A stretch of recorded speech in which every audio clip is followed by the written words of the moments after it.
off with championshipbbq.tv, and you're listening to the BBQ Central Show. Yay!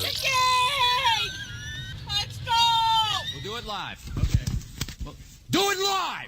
I'll write it and we'll do it live! So to get that perfect barbecue, you use wood. Are you sure it's safe? Whatever. We put the lighter fluid on, strike the match, and... Oh! Should we call the fire department? That might be a good idea.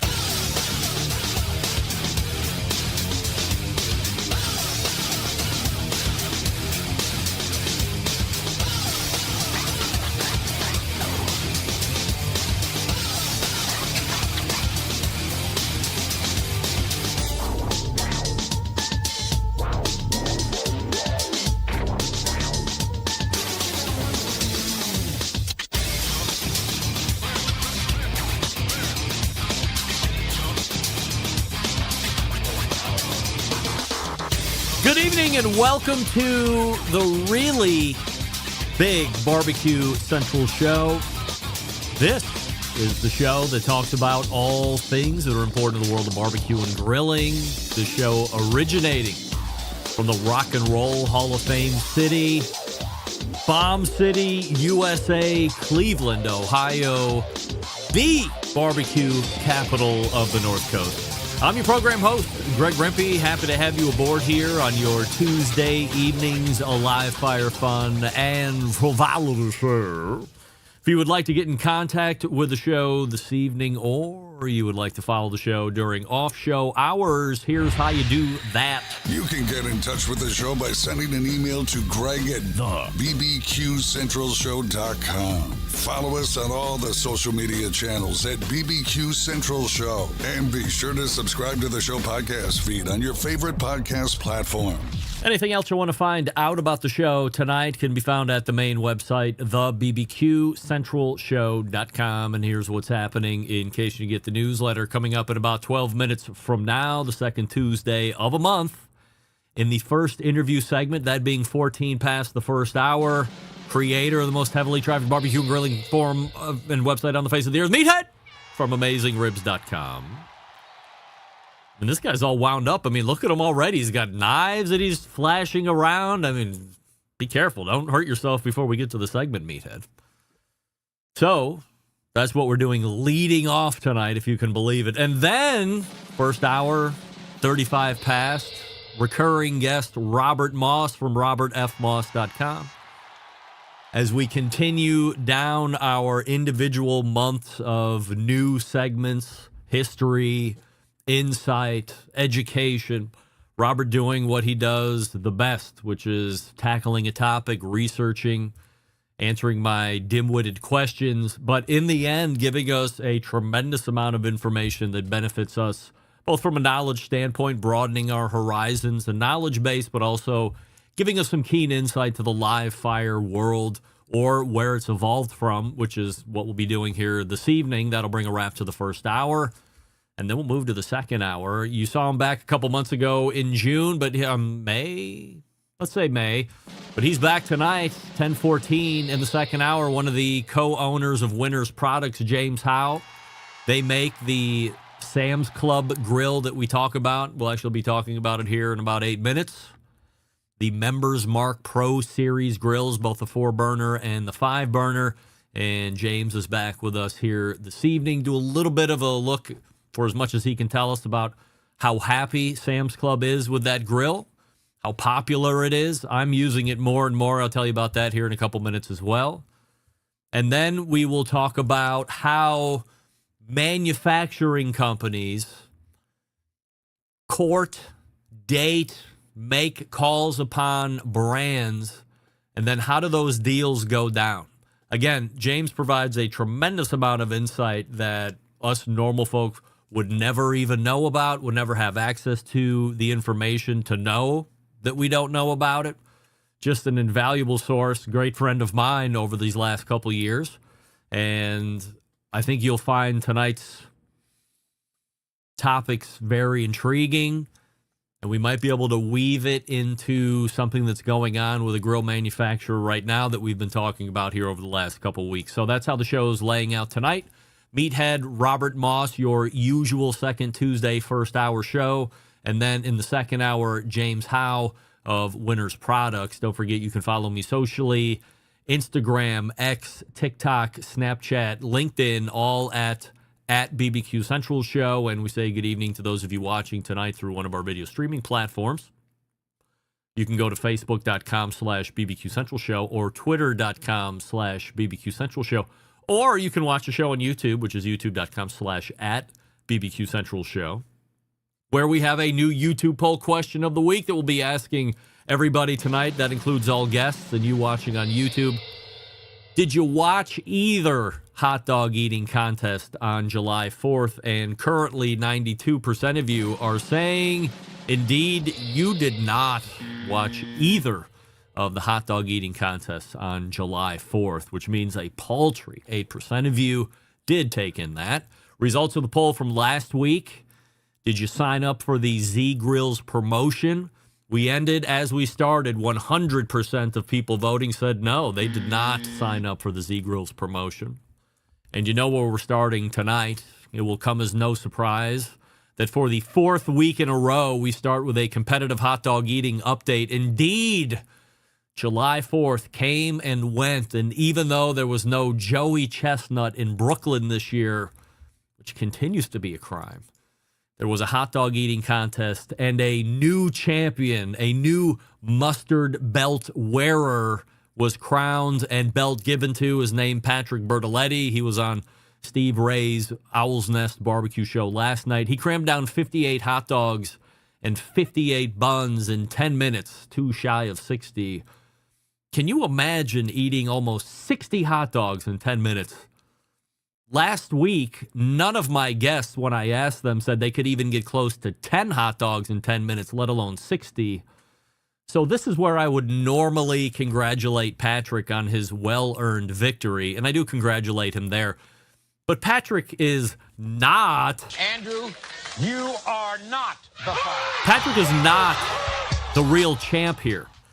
Joey wasn't in Brooklyn, so whoever won the event was going to be the champ by default. But he's not the real champion, nor is 58 hot dogs and buns impressive. Now you might be asking yourself, how can I spit such nonsense? Well, I'm glad you asked. And the answer is easy. As I mentioned last week, Joey was in Fort Bliss doing his own contest with 4 brave Army soldiers looking to take down Jaws at their own event. Bit of a wrench tossed in. The 4 soldiers were teaming up all together to try and beat Joey with their collective total. Also, this contest was being held at a 5-minute time limit versus the 10-minute event you saw for Major League Eating in Brooklyn. And after 5 minutes, the collective total for the soldiers, 49 hot dogs and buns. After 5 minutes for Joey Chestnut, 57 hot dogs and 57 buns in 5 minutes. Do you see where this completely discredits whatever happened at the Major League Eating event in New York? Joey at 1 less than Pat Bertoletti's 58 hot dogs taking the mustard belt. This is mind-boggling, record-breaking pace, to say the least. And I'm not going to say take 57, multiply it by 2, and you have Joey's total.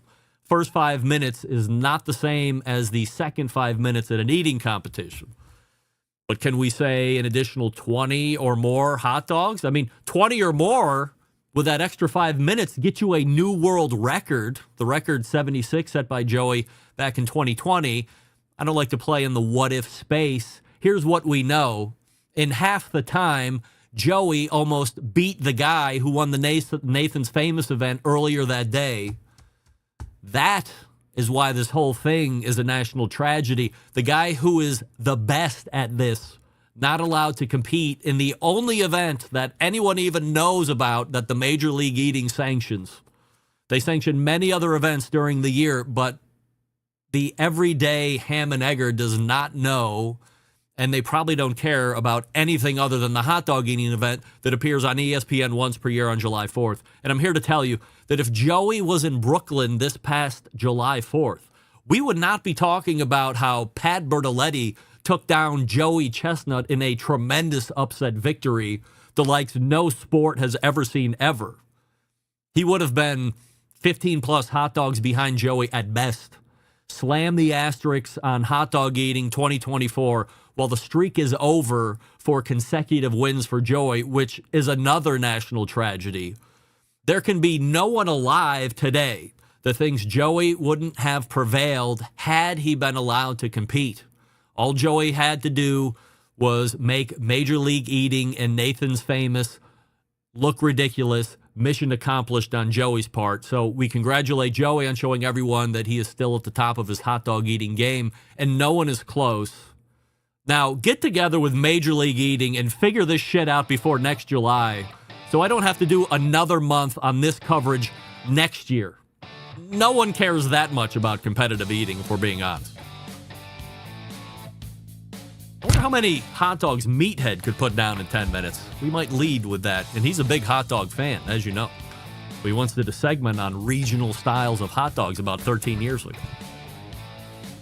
He's ready to go, but before we do that, let me talk to you about Winners Products and the Members Mark Pro Series grill, as I told you about in the open. I am using this thing more and more, not because I have to, not because I'm under contract, not because I feel pressure to, because I want to. Super sexy, all stainless steel, 5 burners, a tremendous amount of space. You can use it just like a regular grill with the knobs, however you want to do it. Great warming rack as well. Doesn't take up a huge amount of space. You can work underneath it. Great ignition system. This thing is built to last. I was just talking with Rod Schrader a little earlier, who stopped in the studios, so I was getting set up tonight.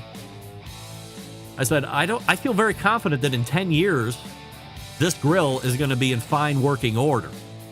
And if it had a Weber badge on it, it would start at $1,800 with all the value that's built into this thing. But it's not. It's $699. It's only available at Sam's Club. So we say hello to the future of grilling with a patented thermostatic control technology.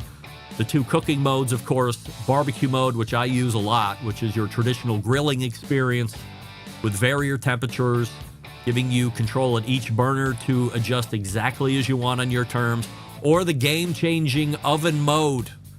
Simply set the thermostatic control dial to your desired temperature, and the grill transforms into a precision oven. And I can attest to that as well. Use it many times.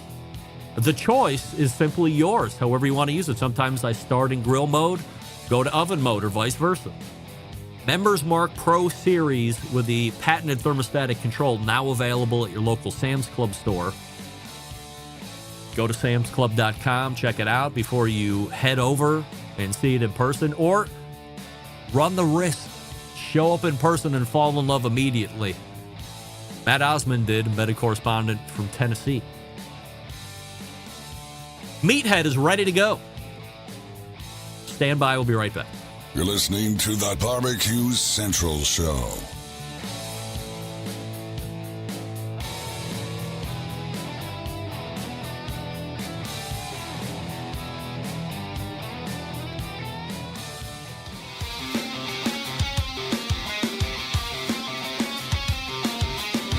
Broadcasting live from the BBQ Central Show studios in Cleveland, Ohio. You're listening to the BBQ Central Show. Once again, here's your host, Greg Rempe. We welcome you back. This portion of the show being brought to you by cookinpellets.com, your number one source for quality wood pellets for all of your pellet-driven cookers. Check out what they have to offer over on their website, cookinpellets.com. And then when you're ready to purchase, go away from that website. Indeed, go to amazon.com or lowes.com or walmart.com. You can purchase all the same great products that you would find on the Cookin' Pellets website, except their shipping rates are much better at those other websites, as told to be by Cookin' Pellets owner Chris Becker. Don't think I'm trying to do hijinks or associate links or anything of the kind. Not like that. It's the good folks over at Cookin' Pellets. My first guest tonight has created one of the most heavily trafficked barbecue and grilling websites on the face of the earth. Should we say best-selling author? Yes. Should we say barbecue Hall of Famer? Of course. But most importantly, should we say BBQ Central Show's guest Hall of Famer? Indeed. We welcome back our pal Meathead from AmazingRibs.com. Meathead, as you know, we are starting off every segment with a YouTube poll question of the week. So we're asking all guests, like we're asking everybody watching on YouTube, did you watch either of the competitive hot dog eating contests on July 4th? Nope. 94% of the voting public are with you and me not watching the competitive eating, whether it be in Brooklyn or in Fort Bliss, Texas. And Joey Chestnut takes down 57 hot dogs and buns in 5 minutes. Put to the test, Meathead, how many could you do in 5 minutes? 3. Really? That's what I said. I don't know. I love hot dogs. I recently got some from Allen Brothers. They're a little fatter than usual. Boy, are they ever good. Are they like quarter-pound Allen hot Brothers, dogs? Pardon? Are they like quarter-pound hot dogs? You know, I don't recall. I just know that they were bigger and fatter and just scrumptious. And I tell you, I love hot dogs so much, I'll eat them naked. I mean, the hot dogs are naked, not me. Yeah, or both. And yeah, I just love hot dogs. Of course, I'm from Chicago, so Chicago-style hot dog with the 7 required ingredients. But I'll take them New York style with the onion sauce, whatever. They're wonderful. Meathead, give us an update on BBQ Stars, which is the website slash number of 120, I believe the number was, of videos, broadcast quality that you bought a number of months ago. How's that integrating with the Amazing Ribs website? Slowly. BBQ Stars, just for people who don't know, was a video series that launched in 2019 and had 120 really great broadcast quality videos from people like Tuffy Stone and Harry Sue and Meathead. Pardon? Meathead. Yeah, myself and others. They were really good educational recipes and technique videos, and they sold for $299. And they sold a bunch of them over the course of the year, and then it just kind of petered out.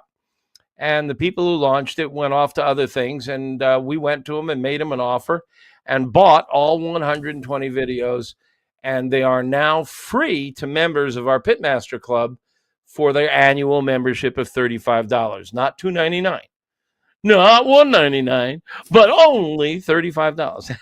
But wait, there's more. Fantastic. We're having it's BBQstars.com, and that's the website we bought.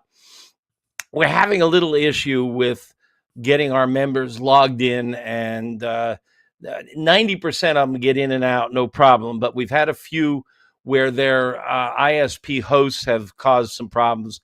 We're going to integrate the whole thing into WordPress eventually. Mm-hmm. But they're really great videos. Come down, take the free 30-day trial of the membership, get a taste of them. They're alone, not counting all the other cool stuff we have in the Pitmaster Club, worth the membership. Would you say it's panning out, this whole venture? I mean, forget about integration, but otherwise, is it panning out the way you hoped? Well, I mean, from a business standpoint, I know you love to talk business. AmazingRibs.com, they're our most important revenue stream, and is our membership. We have 2,000 free pages. Anybody can get to them. There's all kinds of great recipes, methodology, product reviews. We got Max Good, who's an occasional visitor here, who tests grills and smokers. And but the Pitmaster Club has all kinds of cool features, discounts from manufacturers and other things. And we block advertising on the website for members, which is really cool. But that's our most important revenue stream. And we have about 15,000 paid members right now. And $35 a year, that's a business model. True or false? You're saying piss off to the standalone griddle. Yeah, we were talking about this. I want to talk about that, but I got something on my mind here. All right. Today. Okay. Just a quick side trip. I will come back to this. Sure. Today I received 3 new knives. Now, I am not an expert knife tester. A tester. I hope not. But I know a little bit about knives, and I know a little bit about how they're made and different materials they're made from. And this company called a Cooking Guild pitched me on some of their knives, and I said, send me a knife to test and let me see. And, you know, I couldn't make them any promises. I never make promises on things for taste. This is the knife they sent me.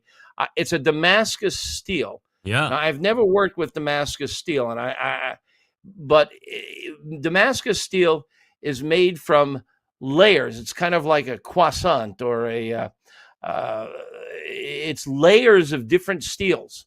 So you have some steels which are very strong, some steels which are very sharp, and they layer. And I don't know if you can see, Greg, that beautiful. It has like watery, wavy length in the bottom half. Yeah. Can you see the bottom half, not the top half?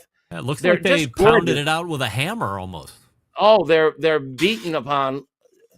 I didn't get that in front of the camera. You cut the microphone for a second. Yeah, sorry. Look at this. Wow. It appears to be very sharp. Very, very sharp. I was cutting tomatoes for pizza tonight, and it just glides through. I've never worked with a knife like this. Damascus steel is amazing. This Cooking Guild product. This is the Onyx Damascus steel. What's that run, you think? I think it's in the $150 range. I don't know. Is there? All I know is it arrived today, and it just fucking blew my mind. Whoa! I'm sorry. Wow. Can't swear on the internet. Sorry. I don't curse on your show normally. That's all right. That's all right. What's the upkeep on that? I'm sure that they have to be handled carefully in order to keep the edge. But the theory of these different layers of steel is that they maintain their edge. I intend to reach out to them and ask them a bunch of questions and learn more. Maybe next month we can talk about them once I learn more about how these are made, what they're made from, and the pricing and everything. All I know is I was just so excited. I had to share them with you and your listeners because it's just absolutely the best knife I've ever used. Is it like a 6-inch chef's knife kind of thing? This is an 8-inch chef's knife. 8-inch, yeah. They sent me a couple of others. One is about 7 inches, and it's got a funny shape on the end. And they make a whole variety of blades. You go to Cooking Guild, and you can see them all there. All right. I'm not endorsing them yet because I haven't seen how long the blade lasts and that other thing. All I know is I've never cut with anything this sharp. It's just unbelievable. All right, we'll get a month under your belt, and then we can have a recap. Yeah, and I'll be beating on them, that's for sure. Yeah. In fact, I hate to say this, but I actually take them and rub them on bricks. I try to destroy the blade to see how that handles, and so we'll see. Yeah, let's see. Put it through its paces, and then we'll do a recap in August. All right, let's get back to griddles. I was making a statement saying you are saying piss off to standalone griddles. True or false? Not piss off. I have always done griddling on my gas grill with a Lodge cast iron griddle, which is about 18 inches long and 6 or 8 inches wide and has a lip on it. And I've been doing this for years, and I love it. I mean, there's a lot of fun stuff you can do with it. Particularly, I love doing things like salmon on it because you can get a great dark sear without overcooking it. So I've been playing with these new flat top griddles that are the size of a whole gas grill. You know, they're I have one 36, 48 inches long, and I'm not overly impressed. And of course, first of all, I'm only cooking for 2. Now, if I was cooking for 6, then I would want more surface area. But I think a grilled hamburger over flames still tastes better than a smash burger. And I've been doing the Oklahoma onion smash burgers, and by golly, they're marvelous. But I still prefer, and they're little 3 to 4 ounce patties, and you smash them down, and they get crispy and along the edges. But I still prefer a 6 to 8 ounce pub burger or a steakhouse burger over charcoal, and it just tastes better to me and has a better texture and flavor. So that's something I'm not crazy about. You can do things like stir fry, but I do stir fry on a wok, and I do my wok stir fry on top of a charcoal chimney. And I don't know if we've talked about this before, but you get a charcoal chimney, fill it halfway with charcoal, and the top of that thing is as hot as any Chinese restaurant. You put a wok on top, and it's far better than cooking it on your kitchen stove. Eggs, I'll do that in a frying pan. I don't need to. The biggest problem for me with these big flat top griddles is the cleanup. When you're done cooking, you have oil and grease and food bits on the surface. Most of them right now are made out of rolled steel, which is kind of like carbon steel. And they have to be cleaned and then treated like you would treat cast iron. You've got to give them a thin coat of oil, otherwise they'll rust. And when I'm done cooking, I want to bring in the food. I want to sit down and eat the food, drink wine, enjoying conversation. Maybe afterwards get up and watch Netflix. And I don't want to have to, after I'm done cooking, send in the food and then stand there it's only 5 minutes, but I don't want to stand there for 5 minutes and clean the top of my griddle while it's still hot. You can't really clean it when it's cold. So then what happens is it sits there dirty overnight. And if I remember the next morning, I go out there and I fire it up, and I got to wait for it to get hot enough. And then I clean it up. And sometimes I forget for a day or two, and then the bugs find it. And I'm not a fan. Now, I know a lot of you guys like it, and you do all kinds of fun stuff. And I've seen fantastic videos and all kinds. It's just not something that thrills me personally. If you love it, bless you, have fun with it. But I'm just not crazy about it. And you and I talked about this offline the other day. And I wonder if this is kind of like sous vide. It's the trend that's hot right now, and maybe it'll be gone in 3-4 years. I don't know. I don't think so. I think this one has proven that it's got legs. It's been around for any number of years. I think you see a spike in popularity because also we ran through COVID, but when wasn't something that had to do with outdoor grilling or barbecue, seeing an uptick, perhaps an inflated run on popularity. So that certainly didn't hurt from a popularity standpoint. I have a 36-inch Blackstone. They make a 24 or 28-inch Blackstone, smaller 2-burner opposed to the 4-burner. And I like using it. And is it a bit of a pain in the ass to clean up at the end? Yeah. Not so much to turn me off from using it or going out of my way to find other avenues ahead of time to make myself feel better for not using the Blackstone that's on the porch. So I do continue to use it regularly. I cook all the standard bullshit on it. I also try and get outside of the box. But depending on if you're using it, like, so the Asian recipes always have thick sauces and high sugar content stuff, and that really has a tendency to stick on the steel. But at the end, as I'm pulling everything off, because it all kind of comes together at the same time, all burners on high, bring everything in, set a timer for 7-10 minutes, and then I will get up in the middle of eating and do the quick scrape off, hit it with a bunch of water, steam it off. Then I'll shut it off. That's all I do then. Go back, finish, and then I'll come back out. There's still a lot of residual heat because that steel holds the heat tremendously. Yeah. And then I'll just put a little thin layer of Krispy Kreme on the grill, and then it's done. So it's not fully that involved. whole business about getting up in the middle of eating. I mean, dining to me, this is why I don't watch hot dog eating contests. I like to dine. I don't like to cram stuff in my mouth. I like to relax. I like to enjoy the company. But I'm not eating at a breakneck speed. I'm eating at my regular pace, and the timer goes off, and then I take 2 minutes to do the thing, I come use back. it. I enjoy it. It's just not something I use a lot. Now, right now, I'm testing one from Pit Boss, and theirs is ceramic coated, which means you don't have to cure it with oil. The ceramic coatings are on frying pans, and they are fantastic. Now, the one on my Pit Boss is not as slippery as the green pans that I use for omelets. Man, they're like a ski slope. They're just unbelievable. just the tiniest bit of oil, throw an omelet in there, and it's slipping around like crazy. This thing is slippery. It's much better than the rolled steel, I think. And the cleanup is much better. You don't have to worry about it rusting. It's not going to rust. But keep in mind, one thing that I haven't seen yet, and maybe you can correct me if you've seen them, a lot of the top restaurants that really lean on griddles, in the military, if you're on board a ship, they cook a lot of stuff on griddles.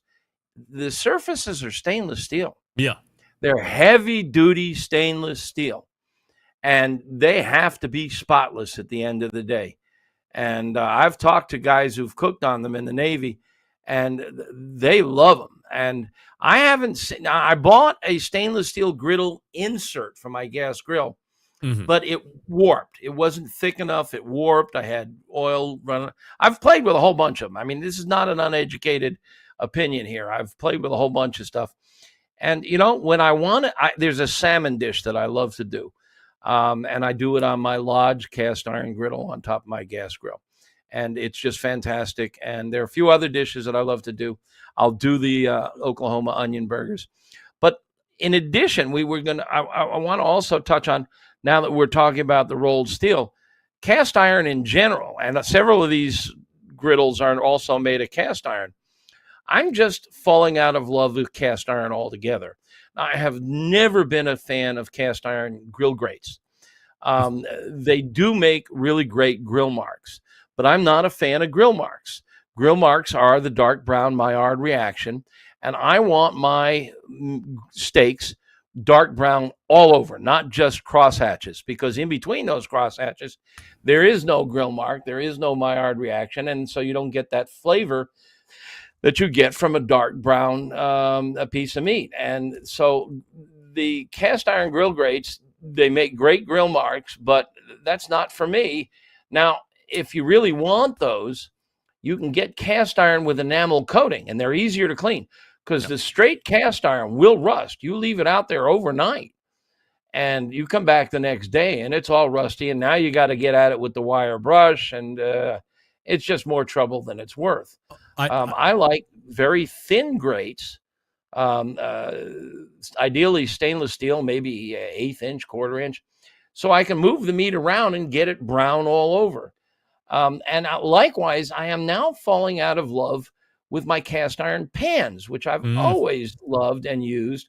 Big fan. But the same thing is they require a lot of maintenance. You've got to, and the way I cook, things stick to them, things blacken, things brown.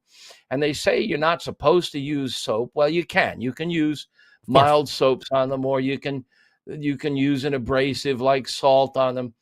And then when you're done, you've got to hit them with a light coat of oil so they don't rust. And that oil gets rancid.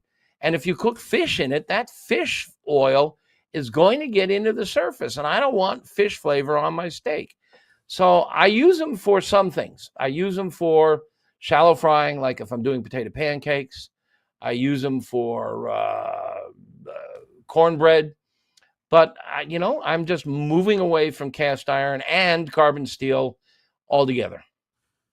So just to wrap up here in the next 15 seconds, Twin Eagles makes a stainless steel griddle. I know Sterling Ball uses one. It's in a built-in thing on his island, but then Dennis from Colorado weighed in the instant chat, said his Twin Eagles griddle is 1/4 inch stainless steel, 30 inches in size. Okay. So, and they're more of an upper echelon manufacturer of these stuff, so that's something to look at.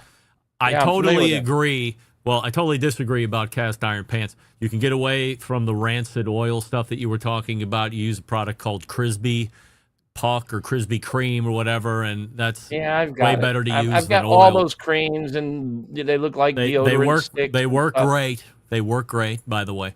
And then I agree with you on cast iron cooking grates.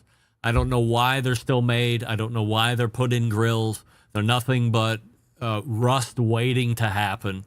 And unless you are all over that thing with Pam cooking spray after the fact, and religiously in between, you're going to get rust at some point. So I would rather have a porcelain coated cast iron if I have to have cast iron, but never raw. I'll toss it out, or I'll get a set of grill grates or do something else. But I've become a non-fan of cast iron grill grates for quite a long time. So we agree on like 2 out of the 3 things for sure. So which is pretty much good for us. We're talking with. Well, does that mean I'm invited back? Yes, always, of course. Meathead from AmazingRibs.com is here, and you can check out the website, as he said, free 2,000 pages. But, of course, we both entice you to check out that Pitmasters Club for the free 30-day trial. Look at all the videos that he has up there, too. And if you feel there's value there, sign up for the earth-shattering $35, not a month, a year. No more value to be had on the internet than that. So, Meathead, always appreciate the time, and get on that knife so we can start having a recap in August. Great talking to you, Greg. Good night, Centralites. Good night. Meathead right there with his knife, wielding. I don't like raw cast iron cooking grates. I really don't.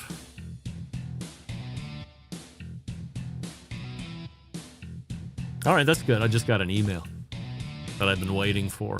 I was like, this is the email I'm not going to get a reply back to? This one? Which I could understand, I guess, but it's not. Are you tired of settling for mediocre grilling experiences? Yeah, of course you are. It's time to step your game up. Step your game up. Bring the ultimate flavor and the ultimate cooker to the backyard barbecues. Pits and Spits charcoal grills, offering the highest quality live fire cooking experience you can get in the market today, using either wood or charcoal. Their solid fuel grills produce those classic flavors you're looking for when you have the time to fire up the grill and cook for family and friends.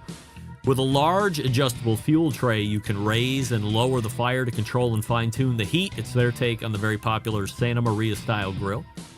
You can check them out online, pitsandspits.com/BBQ Central Show. That's pitsandspits.com, double T on the Pits and Spits, pitsandspits.com/BBQ Central Show. And then you were checking out promo code Charcoal Central for $150 off any charcoal grill that they have for sale. That's promo code Charcoal Central, all one word, for $150 off any charcoal grill that Pits and Spits sells. And you can peruse those grills at the aforementioned website, pitsandspits.com/BBQ Central.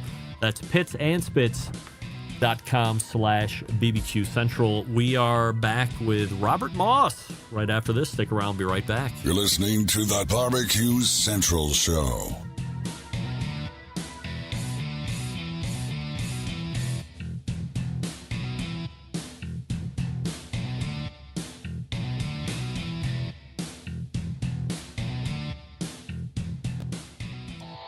Howard Stern, Jim Rome, Dan Patrick, and Greg Rempe. The Mountain Rushmore of talk show entertainment. Now, let's get back to the BBQ Central Show.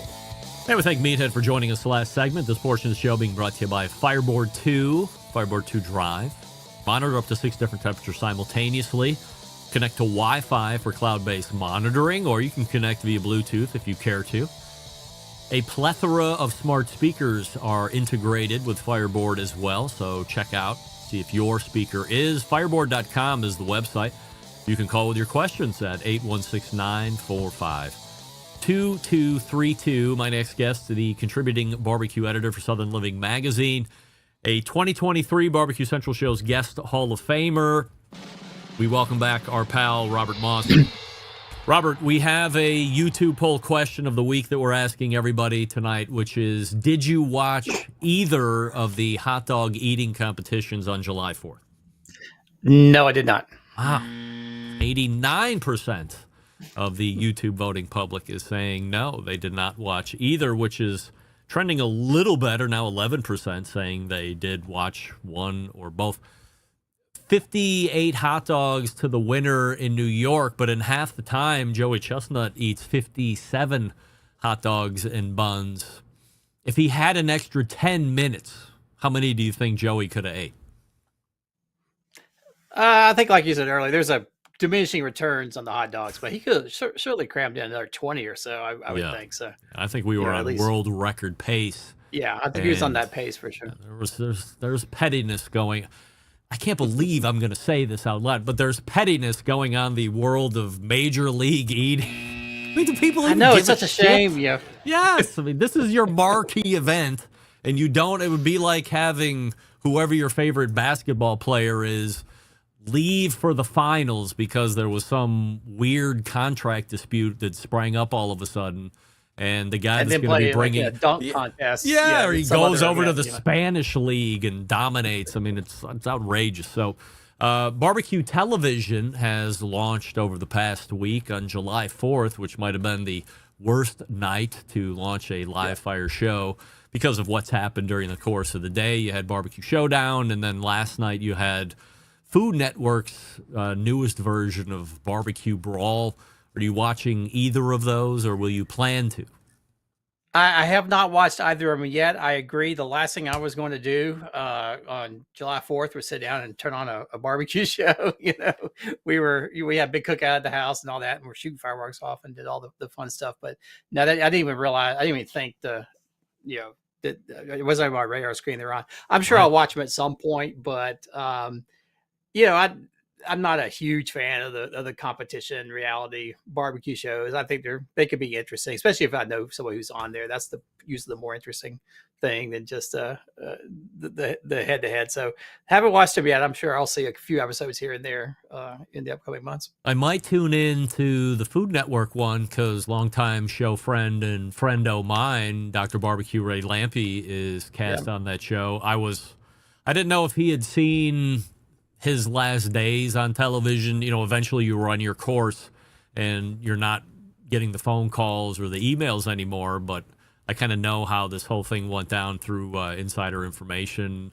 And I'm not saying he was an afterthought, but I think he pitched himself and they were like, yeah, we'll keep you on the back burner. And then he got a call back a number of weeks later and they were like, were you serious? And he's like, yeah. And so I think he had to go through the auditioning phase at that point. But nevertheless, he's landed on it. And from what I'm hearing from folks that watched it last night, he is the veteran, but also the show hit out of episode one. So, cool. I'll check it out because I'm definitely big fans of Ray. So I'd love to. I'll definitely watch him on anything. We have a July topic tonight, which we're entitling Tracing the Influences and Adaptions of Southern Barbecue Outside the Region. So I was wondering if we wouldn't be able to explore how Southern barbecue traditions have migrated and interacted with other culinary cultures, both within the U.S. and then, of course, internationally. Yeah. So it's a big topic. So maybe we'll just start taking the pieces and see where we go. So I'll start with, you can really, as I've written and others have written, that barbecue was found all up and down the eastern seaboard of the American colonies, but really took root in Virginia. In the late 18th, early 19th century, Virginia was sort of the home or the birthplace of what we would think of as American style, 19th century style American barbecue, and then sort of spread from there, as along with the settlers as they moved west. So what surprised me when I started digging into the history of barbecue was how quickly and how far it spread in the 19th century. And these were the huge outdoor, whole animal cooking celebrations that we've talked about, but you can find them, you basically as settlers moved west into Alabama, Tennessee, and then eventually into Texas, and then all the way out to California. There were barbecues in California at the time of the gold rush, Southern style, cooking big animals on pits. By the 1850s, it was just sort of a standard feature of the 4th of July, of any kind of the campaign season, everything else, all the way out on the West Coast in California. So Southern barbecue and all the way up to Washington, up into the Midwest. So Southern barbecue pretty quickly spread across the country and became an American, American wide tradition, as the United States spread westward. As you see the move westward and then, west going north or west continuing west, west going south like Texas, is this where also, immigrants that are moving that way adapt or take Southern barbecue, but then are using their own ancestral roots to put their own spin on barbecue? And this is where you would find what we now have the meccas of Texas and Kansas City and Memphis and the Carolinas. You see a little bit of that in the 19th century. There was a great account of a barbecue, 4th of July barbecue, I think, in California, 1850s maybe, where the speeches were in 4 different languages, so English, Spanish, German, and something else. Oh, wow. It was sort of reflecting the melting pot of immigrants who were settling in California at that time. But as far as I can tell, there was not a lot of cross-cultural influence on the barbecue itself in the 19th century. That's something that really more happened in the 20th century, and I think the restaurants sort of developed sort of in their different regions. You do see things like tamales coming up from Mexico and becoming part of the barbecue tradition in Mississippi. You definitely get in Texas the influence of chili powder and sort of what you might think is more Tex-Mex flavors in the barbecue fairly early on. But I think it's really those influences, the real cross-cultural influences where folks from either immigrants from other cultures or whose families came from somewhere else, came to America, found barbecue, and really started merging that. That's actually a fairly recent thing. When I first started writing about barbecue 20 years ago, I don't think you saw a lot of places where there were Korean, inflected, ribs or, any kind of Mediterranean spice getting mixed in with lamb and then going on the barbecue pit. That really seems more of a phenomenon of the last 10 years. But definitely that has happened in the 21st century. Sort of, American barbecue spread across the country in the 19th century. Restaurants were huge, but then after World War II, sort of faded away. American barbecue stands, et cetera, sort of got eclipsed by fast food and sort of the chain restaurants and those types of things. And it was really only in the 1990s, early 2000s where people started sort of going back and rediscovering America's barbecue roots. And then as that sort of took off and you had like the craft barbecue movement in Texas and all that type of thing, only then did you really start seeing the international influences coming and really changing the flavors. A lot of people will talk about things like the German immigrants bringing mustard to the party in the Carolinas. I'm pretty skeptical that has happened. I've talked and written about that in a lot of other places. That seems to have more just developed, just locally. There were not a lot of German immigrants, or at least there were people of German descent in the Carolinas, but most of them had arrived, 200 years before mustard sauce really became a thing. So I don't really see that kind of cross-cultural influence until much, much later, more in our, our memory in our lifetimes. So you would say the development of the traditional barbecue meccas within the last 100 years or so? Yeah. If you think like Lockhart, Texas, and places like that, yes. I mean that is really. I mean, the earliest you can really find barbecue stands and in barbecue restaurants is just on either side of 1900. But it really wasn't until early 20th century that these sort of towns began developing permanent barbecue restaurants that then sort of evolved and lasted and became sort of the stylistic style bearers. Lexington, North Carolina, Lockhart, Texas, all those great, or Owensboro, Kentucky. That's all pretty much an early 20th century when those types of barbecue restaurants in those towns emerged. Are there any unexpected places where Southern barbecue has left a mark? Yes, and I always have a historical sort of lens on it. What I think is really curious is that barbecue went all the way out to California in the 1840s, 1850s, and sort of took root there, sort of American style barbecue. But it sort of got swept up in the late 19th, early 20th century in sort of this idealized Mexican rancho type. Is almost a romantic vision of California sort of rural life, sort of blended in a little bit with Mexican cooking and Mexican fiestas. And then by the 1920s, that was sort of a defined style in California, where people were having these big, social gatherings on their ranches, and sort of having a lot of Mexican themes to it and things like that. What's curious about that, though, is that it then ended up coming back to the East Coast from California in the 1920s.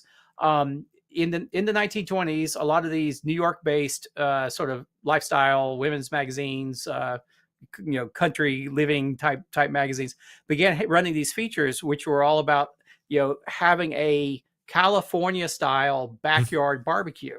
And it was really based on the barbecues that they would have at these ranches in California, which were descendants of the Southern barbecue.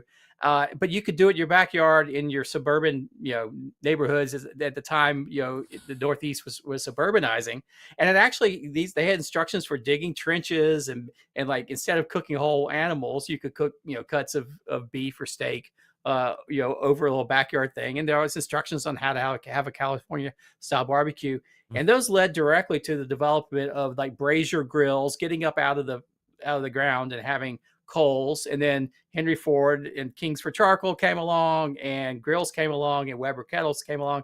And so there's actually a direct line that you could trace from the old Southern barbecues all the way out to California, and then all the way back to like New York and to the grills, and to what we would call grilling today. You were recently on a trip to Europe. How do you, or did you see any type of American barbecue or live fire influences? So if we're talking about, bringing it over here to America, when you go out to Europe, what do you see us over there as? Yeah, I was curious. I was just over, we took a family vacation went to London, various other parts, tours around England, and then went over to Amsterdam and spent a few days there. And, I had spent a lot of time in London, 20 years ago, maybe. At that time, there was one American barbecue restaurant called Bodine's, and there was only one of them. They're now like 4 or 5 Bodine's locations, so it's still going strong. Wow. But, American style barbecue is very big in England, though it's not what we might quite recognize as barbecue. So as I was walking around, as we're eating, going places, I sort of kept my eye out, and I saw a lot more BBQ, specifically those words, or those letters BBQ, at restaurants all around London. Even out when we took a little day trip out to Oxford, there's a couple places offering American barbecue, but it's really not, there are some places that will do brisket. It's sort of like the whole mixture, brisket, ribs, chicken. But by and large, if you're saying barbecue, they're talking grilling. One of my favorite ones, we took a walk along the south bank of the Thames River, and there's this big sort of open air kind of restaurant called Jimmy's Barbecue Club on the banks of the Thames. And I stopped. I actually had a beer there. Didn't bother to order anything. But what's interesting, that behind the counter, they have a couple big green eggs, and they're going away, and there's smoke, sort of going across the crowd. You can smell it. And they have these picnic areas, which these are by the water, with these big picnic tables, but they have big green eggs sort of embedded in the table. So you can rent those out and have the chef come and barbecue for you right there on the big green egg. But the menu is pretty much, there's burgers, there's kebabs, including lamb kebabs, some chicken sandwiches, but that's about the extent of the barbecue there. Another one I noticed, we had a great meal at Rules, Rules, which is the oldest restaurant in London. It was founded in 1798 as an oyster bar, and it's sort of evolved over the years. It was sort of where all the actresses and everybody and their hangers-on would dine in the Victorian era, and it's still going strong. It specializes in game cooker. English game. Unfortunately, I could not get the famous grouse because it was out of season. You can only get that when they're shooting the grouse. So I had a rump steak instead. It was great. All this old British cooking. But right across the street in this little alley in the Covent Garden area is a delightful restaurant called The Big Easy. It's Big Easy Barbecue, Crab Shack, and Lobster Shack. So if you think about the Big Easy New Orleans, you think lobster and you think barbecue for sure. That's what you're getting down in New Orleans. It did have that sort of all mashed up. There was Carolina style pulled pork, Texas brisket. I didn't bother to go in and actually try it. It looked fine. But then you could get my favorite was you could get the surf and turf, half a rack of pork ribs and a half a lobster, grilled lobster together, just like we do here in the U.S. So there is a lot of interest in American barbecue. I don't know how how tight it is. While we were in Oxford, we visited a great bookstore called Blackwell's, which may well be the biggest bookstore I've ever been in. It's pretty big on the ground floor, and you just go down in this basement. It just opens up, and there's just every book under the sun. And they actually have a barbecue section, BBQ, and it's about 2 shelves maybe. And so I was like, okay, so what are they reading about barbecue over here? Expecting to see a lot of the usual suspects. The Meathead's book was not in Blackwell's, nor were any other American books that I have. Not even a Stephen Reichlin book? No Stephen Reichlin. Wow. At all. No Robert we do Moss. have Dr. Barbecue. No Robert Moss. I was actually I was looking to see if they had Barbecue, the History of American Institution right. Why on the shelf. They do not. Nor any books from anybody who I actually know. We have Dr. Barbecue here. Yep. They have a guy called DJ Barbecue. Yes, DJ Barbecue. Yes, very famous. DJ Barbecue. But I think I picked up the book, and I think sort of like an indication of where British barbecue is. There is early chapters called "Forget the Gas, What is Charcoal?" So it's really just introducing British folks into the idea that you can go out back and cook on charcoal. There are actually that book does have pork shoulder and things like that in it, but most of it is kebabs and burgers and steaks. And so going all the way back to that's exactly the kind of thing that in the 1950s, Americans were putting on their new barbecue grills. So I would say that when it comes to traditional Southern style barbecue, Britain is about 50 years behind us on catching up. Did you stop at Beefy Boys and grab any of their burgers by chance? I did not. I will say there are burger restaurants all over the place. Burgers have definitely taken over, probably even more so in Amsterdam. I Googled a few places. I wasn't going to go out of my way. There are some supposedly American-style barbecue places in Amsterdam. Boy, on every block, there is a burger bar, and everyone is apparently selling the best burger in Amsterdam. So burgers are definitely gigantic, even if Carolina-style mustard sauce is not. Robert Moss is joining us once again, giving us all the education that we can handle. RobertFMoss.com, his website, and we will see you in August, if you can believe it. I can't believe it's that we're already halfway through the year, but I know. Looking forward to it. All right, we'll see you then. Robert Moss right there. Banging it up as always. Absolutely incredible, great insight. And really interested in hearing how it moves from the colonization, the East Coast, and then infecting American Southern style barbecue across the country and how it shapes its own ways. It's great.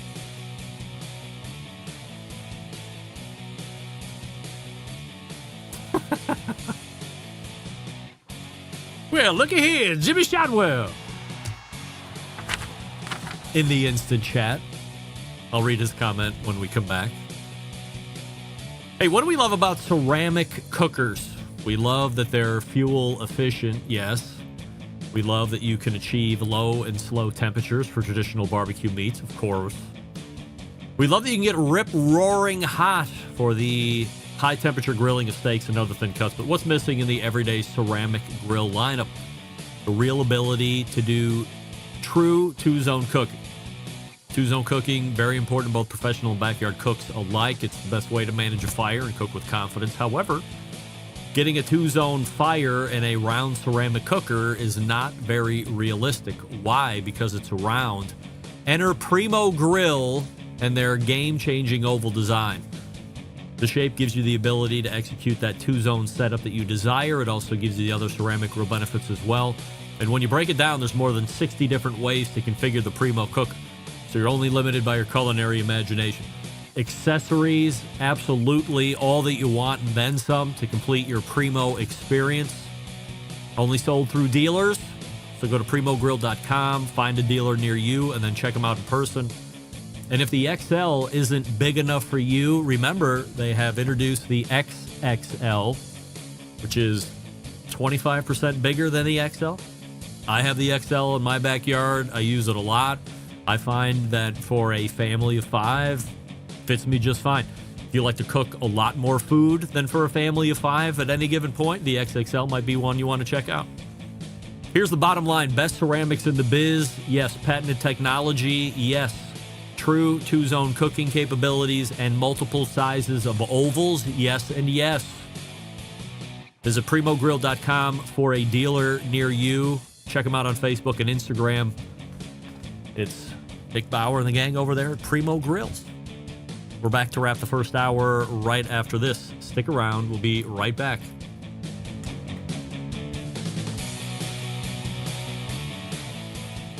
Continuing to produce incredibly mediocre content in an exceptionally professional way. You're listening and watching the BBQ Central Show. Once again, here's your host, Greg Rempe. We thank Robert Moss for joining us last segment, talking about the influences and adaptations of Southern barbecue outside the region. RobertFMoss.com is the website.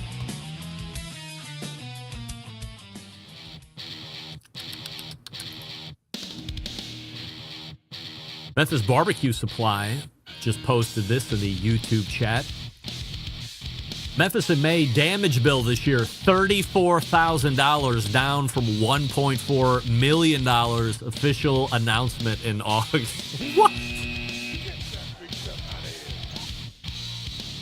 Well, it just goes to show that Smoke Slam participants, organizers, and partakers are a much more of an elite, careful, and mindful status. And Memphis in May is a bunch of muckety-mucks trashing the joint. They don't care. Or is it? All right, we're a little over. We'll make up the clock, and then we'll have James Howe on the show, 10:14. So stick around, and we'll be right back.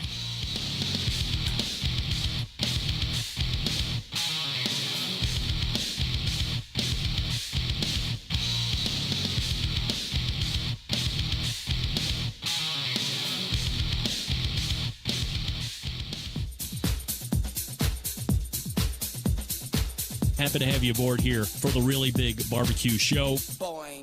We cook because we have to, and we grill because we want to. Hit me! Fine, how you doing? You have a great show. I'm a big fan. Boing. So what seems to be the problem here? This man looks like he's dead, and he's in the crackle. Charbono! It's all about the charbono, dude! Succulent fish! What? We ate 54 wieners. But listen, Lavernius, shut your face. I'm shaking like... In Grilling World, happening every Tuesday night, live, 9 to 11. Recording audibly for podcast release Wednesday, first hour, Thursday, second hour. Video auto archiving as soon as we stop the feed. So if you're just rolling across the second hour right now, where were you in the first hour? But again, recorded, so no worries. Get it tomorrow. The show originating from Palm City, USA, Cleveland. Still to come on the show tonight, James Howe from Winners Products. We say good evening to those of you watching tonight through one of our video streaming platforms. You can go to facebook.com or twitter.com/BBQ Central Show. You can also watch the show over on YouTube, which is youtube.com/@BBQ Central Show. We're asking everybody this YouTube poll question of the week, including all guests this evening. Did you watch either of the hot dog eating contests on July 4th? It is clawing back, but still 88% of you are saying no.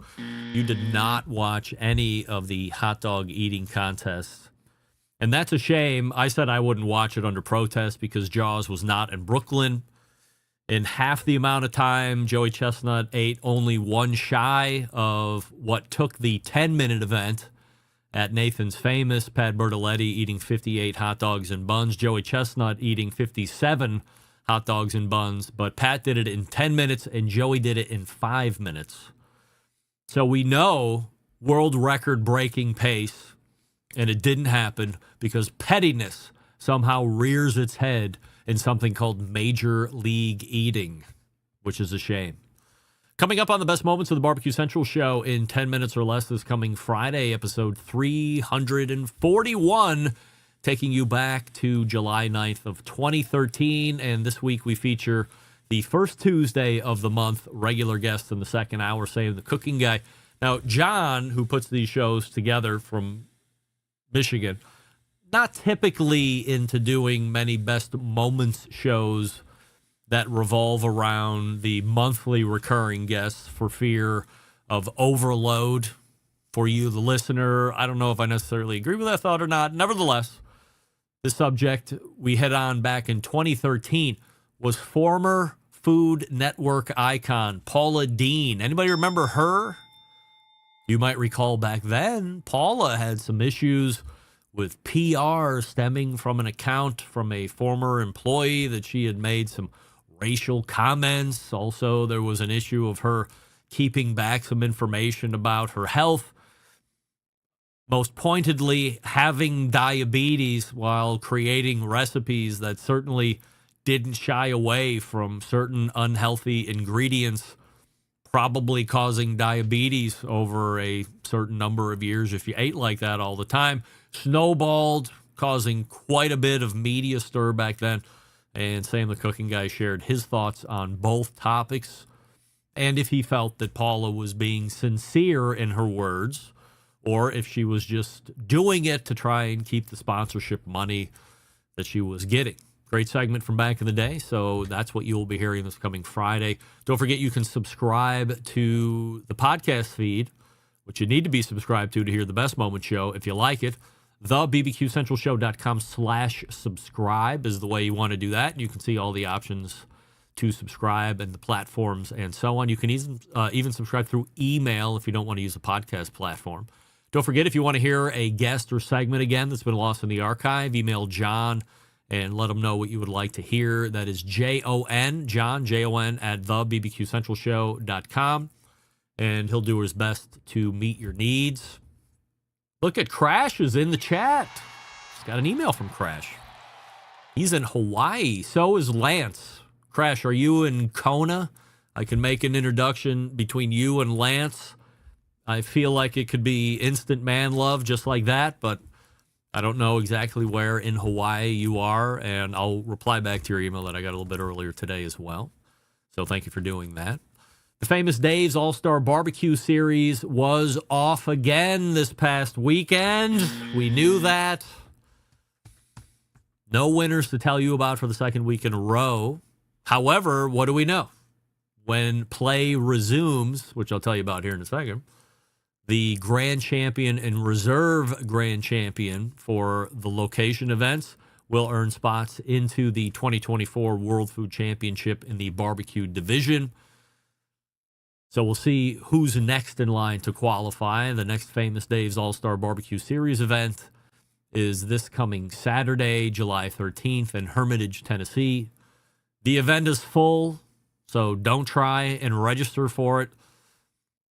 The El Paso, Texas event on August 3rd and the Columbia, Maryland event August 24th still showing as having one spot left open. So if you are interested in taking part in the Famous Dave's All-Star Barbecue Series events, El Paso, Texas, which is the second trip through El Paso on August 3rd, still has one spot. And Columbia, Maryland, which is the last event for the series, it all culminates at the end of August. There's one open event or one open spot there as well. I believe the deposit is $100 to hold your spot. So you can find out all the past results and the remaining schedule of future events by visiting worldfoodchampionships.com/allstars. And remember, the World Food Championships will take place in Indianapolis, Indiana in November. So we look forward to that. Before we get to James, I am asking you, you know what? I'm not even going to ask you. We'll save it for another day. I do want to thank show fan, podcast listener mostly, Rod Schrader, for giving me this book. This is the Ladies Home Journal Cookbook. Let me get a date on this. Ladies Home Journal Cookbook. Double Play and Company. Carol, is it Trax? Tro? Here we go. Wow, no way. This book coming out 1963. 11 years before I was debuted into the world. So quite a timely piece. He stopped over today to give this to me for my impending birthday, which is tomorrow, as we turn 50 years old tomorrow, if you can believe it. So, Rod, thank you for the book. We're going to be combing through that through the rest of the week and on the weekend and start earmarking recipes that we would like to try from back in the 60s and see how we might bring them into current day with different types of ingredients or different cooking styles, because I'm sure there wasn't a lot of options back then. I'm just making an assumption. But 50 years old, we are now officially tomorrow, or 12:01, as the day turns Tuesday into Wednesdays. We are officially at EOD watch, if you know what I mean. Not going to get into that. So I want to thank Rod for that. Also, I want to thank embedded correspondents Doug Scheiding from Texas and Rusty Monson from the great city of Utah and Matt Osman from Tennessee for the birthday gifting of cigars, which I certainly appreciate. Little Mr. J was consulted as well, because I said, as I'm going through these cigars, I'm not, like, Doug was into cigars at one point. I don't think the other guys know anything about cigars. Certainly not to this level. And I'm looking at these going, wow, these are some elite level cigars that I can't believe Doug, Rusty, or Matt have any clue about. And then lo and behold, Doug tells me, yeah, well, you know, we consulted Mr. J, and he's the one that kind of hooked it up and made the final call at the end. But there was a lot of communication back and forth between them. So as a semi-recurring guest of Mr. J, and then, of course, the embedded correspondents working together to get me such a great gift, I say thank you very much. By the way, we thank our pal and first Tuesday of the month regular guest, 14 past the first hour, Malcolm Reed from Killer Hogs and How to Barbecue Right, for outfitting your humble host here with the Take Pride in Your Q t-shirt with the American flag pig. Believe it or not, this symbol is what a lot of countries think about it. American pig, right? Of course. Well, that's all right.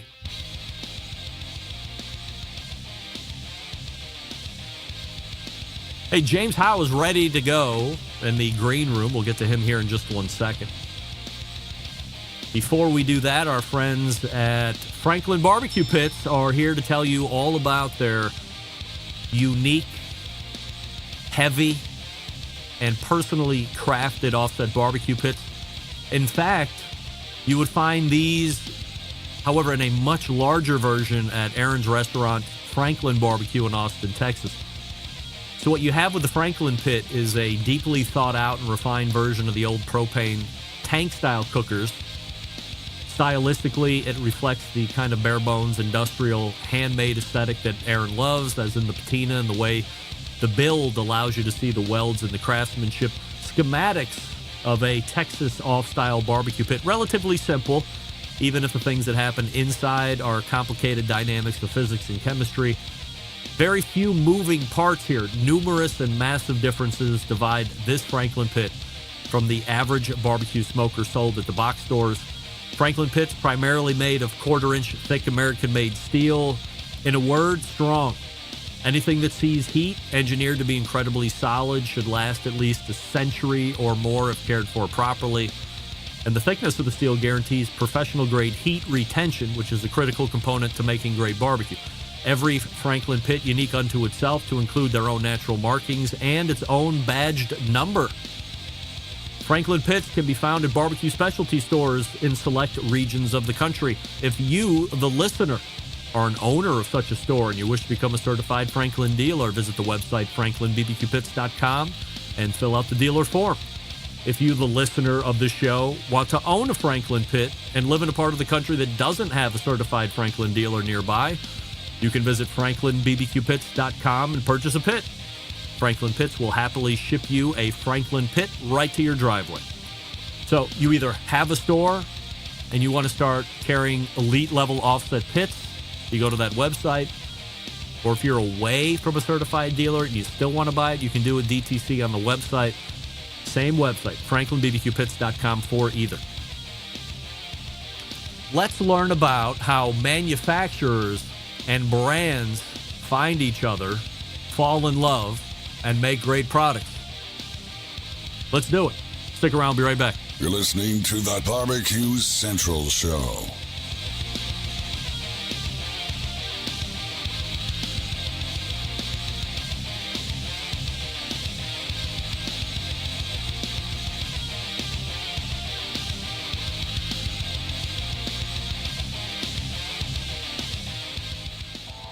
Howard Stern, Jim Rome, Dan Patrick, and Greg Rempe. The Mountain Rushmore of talk show entertainment. Now, let's get back to the BBQ Central Show. This portion of the show being brought to you by Pit Barrel Cooker, the most unbelievable cooking device on the planet, available in 3 sizes with a host of accessories. Whether you're a beginner or professional, it's a cooker you want to add to the arsenal. You visit pitbarrelcooker.com and tell them the Barbecue Central Show sent you terrible news that I just learned. That coffee mug that I used to pimp all the time, no longer available. Oh, the heartache and pain. However, great accessories nonetheless. Let them know the Barbecue Central Show sent you. My guest in the second hour made his debut on the show to rave reviews back in June, where we talked about his company, Winners Products, and how they came to be the largest barbecue and grilling manufacturer in the world. We also talked a bit about the new grill that Sam's Club is selling, you know, the one with the thermostatic control that everyone wanted for decades. Back on the show tonight, we have another topic to tackle that I'm sure you will enjoy. So we welcome back friend of the show, James Howe. James, before we talk about brands and manufacturers and matching these two together to bring products to market, we have a most important YouTube poll question of the week that we're asking everybody, which is this. Did you watch either of the hot dog eating competitions on July 4th? Unfortunately, I did not. No. 86% of the YouTube voting public is with you and me. We did not watch either hot dog eating contest. 5 minutes. How many hot dogs is a in his prime James Howe putting down? Obviously, I think probably maybe 2 or 3. That's about it. That's about it. I'm with 3. 2 is like, so as I had mentioned last week, 1 is the best. I mean, any kind of hot dog, ballpark, worse than ballpark, the snappies. First one, always great. And then I immediately need to have the second one. Wasn't nearly as good as the first one. So what do? I have the third one, which was tremendously bad. And it's nowhere near the second one and really far away from the first one. And I said, I just should have stopped at 1. So 3 for me, no doubt about it. And 3 is questionable. I don't know if you get them regularly, but since we are now in the teeth of grilling season, any feedback from a Sam's Club on the Members Mark Pro Series grills and how they're pulling through at location? Yeah, the units are doing well, and I think customers are liking the controls. Some of them, admittedly, are having to learn a bit about how to use the grill, or learn the grill can be used as an oven. But that's going to happen, I think, with any new technology. But for the most part, I think one of the great things about it is that you can use the grill as a normal grill, right? I think I mentioned that last time. and it works great like that. And then now people are kind of discovering how to use the oven mode and different things to cook with it. So, up in Canada, we sold that version of that technology for already for 4 years. And it took some time for people to kind of really understand the value of that technology. Did they realize it was on there? In other words, were they buying a grill because they needed a new grill? They saw either the 4-burner or the 5-burner Members Mark at Sam's and just bought it because they were there shopping. And then all of a sudden they're like, oh, what's this dial in the middle of all the normal looking dials? And then they start to dive in a little bit and see, oh, I can make it an oven. How would I do that? Or do they buy it knowing the technology and they just aren't employing it? I think it's a little bit different for Sam's versus Canadian Tire. I think Canadian Tire, you have a regular assortment like what you would see at like a Lowe's or Home Depot, where you have multiple brands and different choices for every price point. So I think at Canadian Tire, the feature of temperature control is much more of a thing that you might choose to purchase because you have other choices at that price point, other brands. I think at a channel like Sam's Club, where there are more limited selection of product, I think you do have the customer that's in there that just wants to spend $500 on a grill, and he buys it, or her, goes home and then discovers that they have this feature. I think there are some other people that have seen the feature, and that's what made them decide to buy it. So I'm an unabashed fan of the grill. I was a little skeptical at first when we talk about building for price point and private labels. Maybe there is a subconscious, unconscious stigma attached to the term private label when you hear it in certain instances. So I wasn't ready for it to really rock my world, but I've had it for a good couple months now. And as I was telling Robert Moss a little bit earlier in the first hour, I find myself trying to figure out ways to use it. I don't feel like I have to use it like it's like a contract thing or pressure in any way. I'm trying to use it more and more, and it's 50-50 whether I'm using it as a traditional grill all the way through or as an oven all the way through. And then there's the other half of that time where I'm starting it as, let's say, a reverse sear. So I'm dialing it all the way down into oven mode at 225. Once I get to my target temperature, I pull them off, and then I turn it into regular grill mode and go as hot as I can. Or I use the infrared side burner and finish it that way for a really nice sear on the steaks.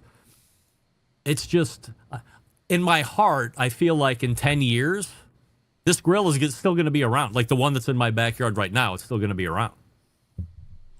Well, yeah, I think that was the intention from the beginning, right? I think any new application of technology on kind of a traditional product has the potential to be confusing to people. So that's what we wanted to avoid was, people avoiding the grill because they thought it was too complicated and so forth. Our intention was much more buy the grill because you need a grill or you like the way it looks and its features. And then you can, go along the process of discovery on how to use it for a lot of different things once you get to know how to use it, the temperature control. So yeah, happy that you're liking it.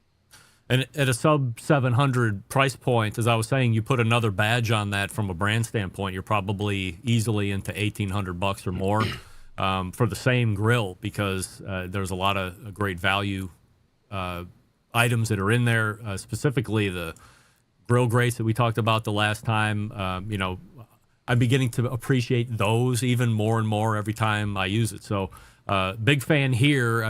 Some people might say, well, what else are you going to say? I probably wouldn't be hyping it up nearly as much if I wasn't as hyped up on the grill. It'd be a lot more of a very business type tone for me. But I'm a fan and I'm recommending it out, no doubt about it. So the topic that I wanted to talk with you about tonight, because you're a guy that can really shed a lot of light on this, probably nobody else has access to in this kind of a show setting, is building a relationship with a trusted brand. So here's James. You own the factory. You're making it. And then here's Greg. BBQ Central has a brand of grills. Or I want to make grills. but I don't have any manufacturing. So somehow I find James. Let's start there. How do I find James? If I have a great idea for a grill and I don't have the manufacturing behind me, how do I find you? Good question. I think our customers have been more along, like you said, the brands and retailers.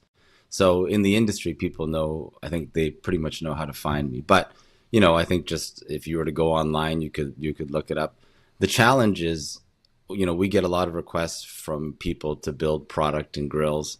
The nature of our footprint doesn't lend itself well to kind of small inventors or manufacturers.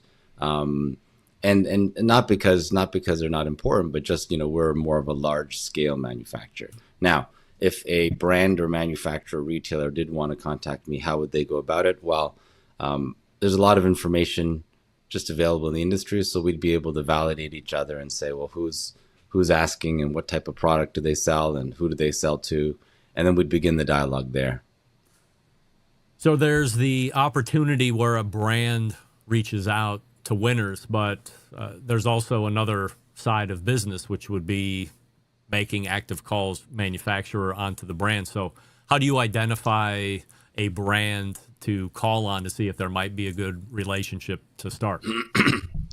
Well, to be honest, the industry is not that big, I think, in terms of people doing the different types of products. I think everyone pretty much knows who everyone is with. And, to a certain extent, you also know who is building what, where. So there's that kind of circle of information, but certainly, people do reach out and you do new projects or tenders for business. And so that also happens all the time. And it happens from retailers as well. Retailers typically work in 1 or 2 year cycles where they'll be reviewing their line and private labels and so forth. So you can choose to participate in those reviews as well. When you first started, was the manufacturer the brand by and large? So both components together? And if so, when did that start to separate? So you have just a brand, but they didn't have manufacturing behind it.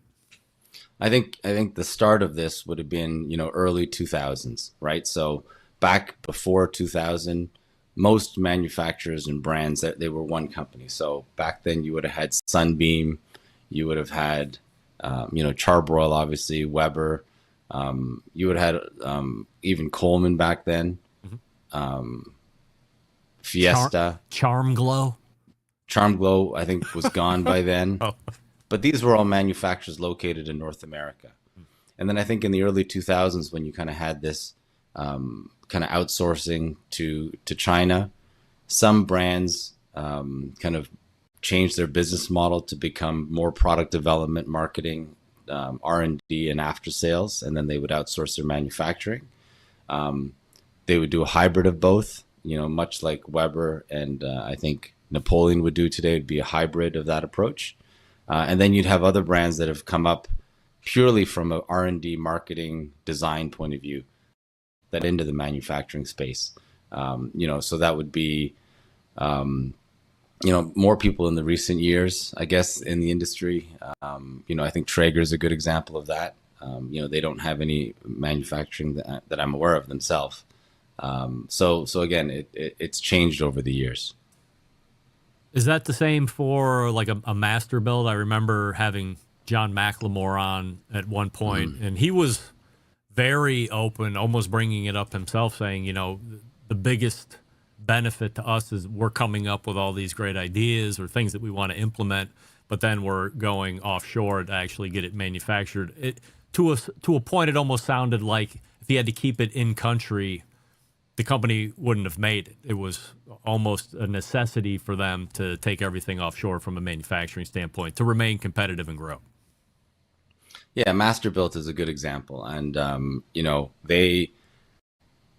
they're close to the market. They had their own, call it approach to smokers, electric smokers, that type of product.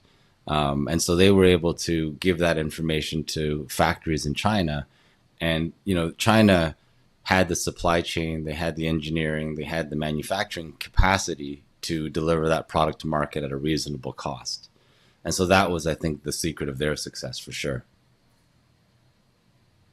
When you are aligning with a brand, you're coming up with 1, 2, 10 grills, whatever you're going to do. Is there also talk in the beginning about how long the relationship is going to last? Is it assumed that it will go on in perpetuity unless somebody screws somebody else? How does that work? No, I don't think anything is assumed. I think there's a lot of capacity everywhere, right? And I think you have to, you know, as a manufacturer, I think you have to do what it takes to try to maintain that relationship, because you know that there's another 5, 10 factories out there that would love that business as well. So it's in your interest to have a good relationship, to maintain quality, to be transparent around whether it's costing or quality challenges or how you're building the product. So for sure, it's I don't think you really see long-term written supply agreements very often. No names, please. But do customers of, I'm saying yours, but customers to manufacturers try and overstep a little bit and try and get better deals by threatening to take away business to go to another manufacturer? Or is that dirty pool? No, I think it's part of the business. You know, I think any procurement or sourcing person within these organizations, part of their job is to ensure that they are getting the best value or deal that they can. And sometimes that involves, you know, double checking outside of your current relationships of what's going on, not necessarily revealing anything proprietary, but I think that's a healthy kind of friction for both sides to keep both sides honest. Because sometimes the customer will go outside, or they have to go outside to realize what a good value they're getting with their current supply chain, right? So it works both ways. So where does it matter to the consumer? For instance, as I'd mentioned, I'm BBQ Central Show grill brand. I decide that partnering with XYZ manufacturing isn't working out for me. James from Winners comes in, blows my mind, and makes a great pitch to take over manufacturing. How can that move affect the consumer that has bought a grill from me prior to, you know, you guys taking over manufacturing? I think for brands, you know, so I'll say one thing first. I think whether it's cost or quality, it all ends up in the equation at some point. Right. So if the manufacturer, if the brand or the customer has been unreasonable as it relates to expectations around cost or, you know, things like that, you know, that typically manifests in the product somehow, meaning, you know, there's no magic formula out there. If there's a artificially low cost target, then the product is not going to come out well. You know, by the same token, if the manufacturer is a bit too hungry for business and artificially quotes very low to get the business, there's obviously a risk that manifests in the product as well. And at the end of the day, that all ends up in the consumer's hands, and that's never a good story. The second order effect, of course, is if you constantly change manufacturers, then access to replacement parts or spare parts sometimes gets limited. So in the case of private labels, sometimes with retailers, if they're constantly churning their vendor base to the customer, even though the brand is the same, you know, for example, a private label at one of the big retailers, if you've gone through 3 or 4 manufacturers in the last 10 years, I would say good luck trying to get a replacement part for that specific grill or even getting any help. So that's been a challenge, I think, for a lot of retailers worldwide. Do you know of any brand saying, hey, if you're going to take over our manufacturing, we also want you to look at making a slew of replacement parts for the stuff that's already in the market, or is that unreasonable? But sometimes it would be a request. A lot of brands, if they manage it properly, they probably get an inventory of parts before they leave their previous manufacturer. That'd be the way to do it. But short of that, you know, of course, you could reverse engineer almost anything. So if that was part of the business, then you would do it. how many grill brands out there right now are not owners of their own manufacturing? I would say, I'm not looking for a specific number, but would you say the majority of things that we see available for sale are just the brand and they're not the manufacturer as well? yeah, I would say the majority, but I'd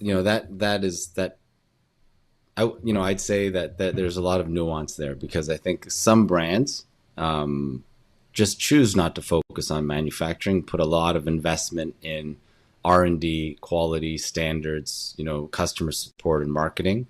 And that's just where they choose to spend their resources. And I think that's a very good thing to do. Other brands would be more just, I would say, putting labels on existing product that has been engineered, at the manufacturing level. And that would be more of a trading model, I'd say. If you're the brand, the former, not the latter that you were just describing, you're doing all this great work in innovation and marketing and all this other stuff. To me, you're obviously missing the biggest component. It's the manufacturing, and now you're having to go out and try and figure out or navigate the different manufacturers to see. Are you trying to see who best aligns? Oh. That was supposed to be on pause. Are you able to navigate to see like which manufacturer best aligns with you? How do you, if I'm the brand and I'm doing all this work up front, I mean, I want to have the manufacturer that's also going to make it very seamless for me and provide a great product. But if there is a number of manufacturers to choose from, how am I making the right decision? Good question. I think it comes down to, obviously, first, who do you feel you can have a good relationship with? Because there will always be good and bad things that come out of a project, right? And how do you manage and navigate those good and bad things?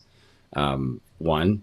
I think second, you also have to look at capabilities, of course. So does that factory that you're working with, do they have the manufacturing capabilities that are specific to your product? A Kamado cooker, manufacturer is not necessarily going to be good at manufacturing a pellet grill or a gas grill and so forth, right? So you'd have to look at that. And I think third, you'd look at also things like who are their existing customers and what kind of relationships does that factory have with their existing customers. So if that factory has a history of churning through different customers and having a bunch of issues, well, that might tell you something as well. I want to ask you a question, but I'm going to be very vague and not try and put you in any weird spot on this. Let's talk about manufacturers and brands running promotions, whatever that means. As a consumer, if you are signing up for a promotion, is it in the end caveat emptor? You're taking the risk at, let's say hypothetically, there's a manufacturer or a brand that says, buy this grill and then for the next so many years, you're going to get some grills in replacement, whatever that means. Are you buying it knowing, hey, I think I'm just getting a good deal on one, and if I get 2 or 5 or they fulfill the whole thing, that's just cream on the coffee? Or as a consumer, should I believe that if I'm signing up for this, they're going to be able to support it all the way through? Well, I think you like any kind of consumer proposition, you do have to look at the brand, right? And see their reputation in the market. How long have they been around? Do you think they'll still be around for the length of whatever contract it is? I think that would apply to anybody, not just a manufacturer, right? Any brand promise or even warranty, right? If you're getting a 10-year warranty on something, again, this applies to brands, it applies to retailers as well. For a retailer in our space, if you have a 10-year warranty on something, the worst case that happens is you bring the product back and you scream and they probably give you your money back, right? But for a brand, you have to ask yourself, who do you go to scream in 10 years? if there's, to get that money back or to get your promise fulfilled on that warranty or whatever it is. So I'd say it really depends on the brand and their kind of reputation and how long they've been around. Where do you see the live fire market over the next, I guess through the second half of the year, now that we're into the teeth of July? You see anything crazy coming up, or do you see a continued flatness? Because from my end of it, it's kind of shockingly quiet, but you're on a different side of this. Yeah, I think everybody, and this would be around the world, not just the U.S. I think everybody was hoping for a stronger bounce back from some of the supply chain challenges and kind of inventory challenges post-COVID. A lot of people bought in this category during COVID, and so I think they pulled forward demand, and everyone was hoping that they would have burned through that demand already. But I think it hasn't quite happened. There's certainly signs of life, in certain pockets and segments. I know that on the fuel side, things are strong, which is good because it indicates people are still grilling and still using the product. It's just more on the hardware side that the replacement cycle hasn't really hit. So I think people haven't burned through what they bought during COVID, and or people that were going to buy now maybe bought during COVID. So we just haven't had the bounce back that the whole industry had hoped yet. So I think it's both. I think you have people that were going to buy now bought 2 years ago, and people that maybe didn't think they were going to be buying 2 years ago decided to buy 1, 2, or 3 cookers. I think that's the other portion of this. When people were on the buy, they weren't just buying one. They were buying multiple when they never had multiple. Right. So now you have 3 times the amount of cookers to get through. If you're not using them all at the same time, every single time you're firing it up to cook, you have longevity that you didn't plan for. It's built in. So you want to, and now, money's tight and the world's going to end and all this other stuff. So you're not racing out to buy the next luxury ticket item when you didn't give a shit 2 years ago. So you just thought you were never going to be able to leave your house again. So I think, that part of it is, and then you just have, if you're buying something that's, let's say, middle of the road or better, they just last. I'm sorry that it's going to last 5 years. So if you were a CEO banking on whatever that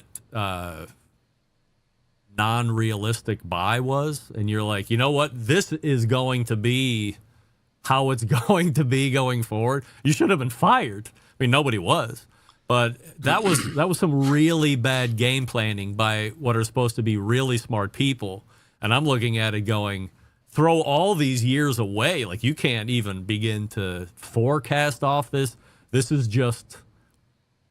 what's happening in real time, and then completely discard it, like a pitcher getting a home run hit off you. You got to immediately forget about it. And then when things start to flatten out, then we can start going back to normal forecasting. But it was crazy to me. The smartest people in the industry were saying the way people are buying now is how it's going to be carrying forward. Unbelievable. Well, I think they have different pressures, that they have to say that, on them. But I will say that I think different segments are behaving differently as well, right? I think you're seeing continued growth in griddles.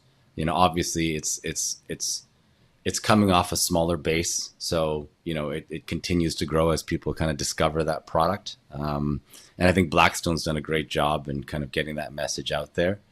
I think that as I said, I think pellets continue to be used. You see the sales on the fuel side doing very well. So I think that space is certainly here to stay. If not, will continue to grow as people, use it and kind of the COVID hangover, finishes. And I think the last part is, I think gas grills, people are looking for more innovation and new stories, including retailers, right? So manufacturers and brands have to work hard to bring more exciting stories and innovation and utility to the market. And I certainly know that that's happening, whether it's our thermostatic grill or whether it's some of our customers and some of the thinking they're doing there, including, hybrid product that includes griddles, a griddle pan, so you could use a gas grill as a griddle and as a gas grill, things like that. So I think, everyone's working hard to bring excitement in. And of course, the last biggest trend, which you and I have talked to, is electric, right? Yep. I think the entire world is focused on bringing some sort of electric solution to the market that cooks well. At the moment, nothing really cooks as well as gas, I don't think, or charcoal. But certainly from a trend point of view, it's something that can't be denied. I mean, tons of people are working on it. You were at the Spoga event, which is, okay, I mean, no offense to Spoga, but just for the Americans, this would be something akin to like the HPB Expo, but this is actually like a real live fire event, huge displays, like it's a week long or whatever it is. What did you see aside? I know you said electric was a pretty big push out there, but what else did you see that was interesting? Yeah, Spoga is the European equivalent of, I guess, the HPBA and hardware show rolled into one. Yeah. So I think most major brands, even American brands, are there as well. The style of cooking in Europe is a bit different than it is here in North America. So you see a lot of different brands that you don't see here that are quite big. Because there's so many markets in Europe, you see a lot of regional brands as well. So German or French or niche Spanish brands and so forth. So you get a lot of neat product ideas. Not all of them translate, to North America. As an example, I think griddle cooking has always been part of the landscape over there. In fact, a lot of gas grills have always come 50-50 grates and griddle. Oh. So that's been something that's been normal in Europe and Australia for years and years. So it's interesting to see now full griddles there are also gaining traction, but it's something that they've had. There's also a lot of neat kind of social live fire type product where you have people standing around maybe like a giant plancha, and then there's a giant log fire in the middle. There's a lot of those products. I've never actually seen one being used. I had one for years. Did you use it? Yes, I used it twice a year, on Memorial Day and on Labor Day. Right. Yeah. So I think they're beautiful product. They are beautiful product, and if you have a lot of space, I think they can be great. I just don't know how often people use that type of product, but there's certainly lots of them. And then of course you have your global trends right now, such as pizza. That's still very big. Is it? Judging by the number of product you see, yes, I'd say. But are we on the downside of popular, or no? We're still launching up, or are we flattening at all? I'd say what people are doing, whether it's uni or whether it's Gosni, I think they're trying to take it beyond pizza. So I think, didn't uni launch a very big one recently, and then Yep. they're showing you can cook with all your kind of cast iron pans in it and so forth. Yeah. So I think what they're trying to do is they're trying to say, well, you should buy this not just for the pizza it makes, but you can do all this other stuff in it too. And certainly I think that's the approach Gosni's taking as well. Because yeah, I mean, it's a different style of cooking, right? It is almost closer to I guess a hearth style or oven style of cooking. Would you like to see air fryers off of grills, or do you not care? You'll put it on if the customer is going to ask. Well, I think, it depends on which customer is asking, and depends, I don't know how many people use it, to be honest with you. But certainly there's a lot out there. And I think that is it the Ninja that is out there right now? The Ninja smoker. It's almost like a half indoor appliance, half outdoor. Oh yeah. Ninja wood fire cooker. That is done. That's right. But that one is doing tremendous numbers from what I understand. Yeah. So there certainly is an appetite for it, and that uses a bit of kind of air frying technology to deliver kind of its cooking. Anything else we can debunk, unmyth, or pontificate on tonight before I let you go, James? I have no idea. What else did you want to debunk? Do you think griddles are still growing in the market, or are they starting to flatten out? Because it's a loaded question because sure, Blackstone still has the lion's share. But if we're going to be talking about what's jumping the shark and what isn't, I was shocked to see them deviate and go high line for a $2,000 griddle. You know, stainless this or a built-in that. I was never surprised that they went into a pellet cooker thing. I thought that was, pretty easy thought to make the jump to. But I was shocked to see them go into luxury griddling when it seemed the everyday ham and egger was their main base. They were catering to it. They were giving accessories. They were building an empire around it. And to make that big of a departure seemed like a jump the shark moment for griddles. I think that they are still doing a great job with their core audience, which is kind of, like you said, more of the core price points and mass product. I think the installed kind of built-in island $2,000 fully stainless, griddle, a little bit of behind the scenes. I think from a development point of view, it would have cost nothing to develop that product. Mm-hmm. So from an R&D development, even a tooling point of view, it wouldn't have been a very big investment to build the product. So maybe from their perspective, they thought, let's throw some high-end stainless steel. Let's make it look premium and see if we can sell some. So is it a bigger GP item for them? Oh, I would imagine so. Yeah. I would imagine so. So, and you know what? Maybe maybe they're just trying to push the narrative that, the grills can replace grills in every way, right? So even in your installed island, you should be thinking about putting a griddle as opposed to a grill, right? And that's they're maybe the brand to push that, But I think you see big griddles from commercial guys have existed forever, right? So we'll see what happens. But yeah, it's they're very expensive. James Howe is the VP Managing Director North America for Winners Products. WinnersProducts.com is the website. And James sounds like $1 million, of course, because he has also been told you got to get a USB microphone in order to be a guest on the show. However, James is not in Arkansas or in Illinois. Tell us, James, where are you joining us from tonight doing this interview? Oh, currently I am in Taipei, Taiwan. Wow. I think you're almost the farthest away guest I've ever had. I had a guy from, was he live in Australia and was originally from New Zealand or the other way around? But he might have been the farthest guest, but you definitely got to be like second farthest, and you sound like $1 million. So this is why we have this technology, because James sounds like he's sitting just to the left of me in the BBQ Central Show studios, but instead he's in Taipei, Taiwan. Are you doing a lot of travel out there, or what are you up to?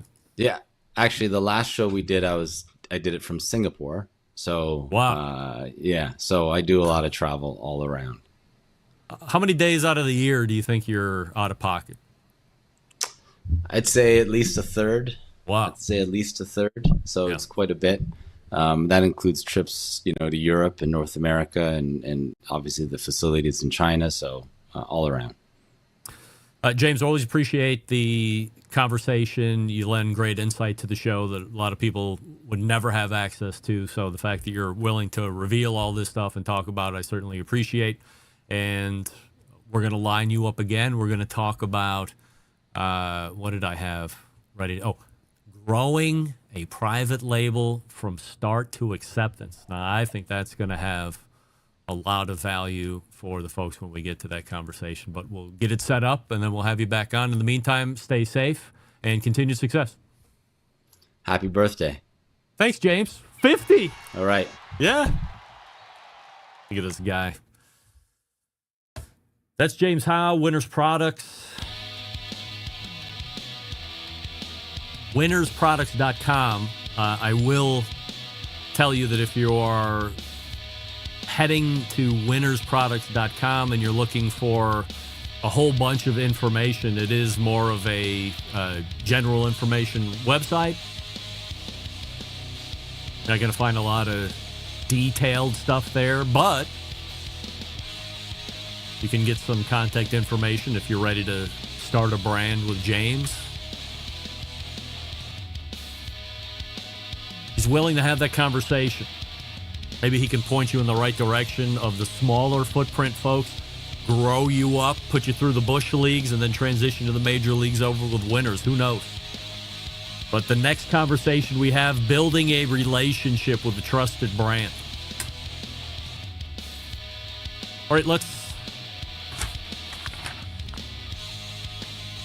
my clock is all jacked up. Let's do this.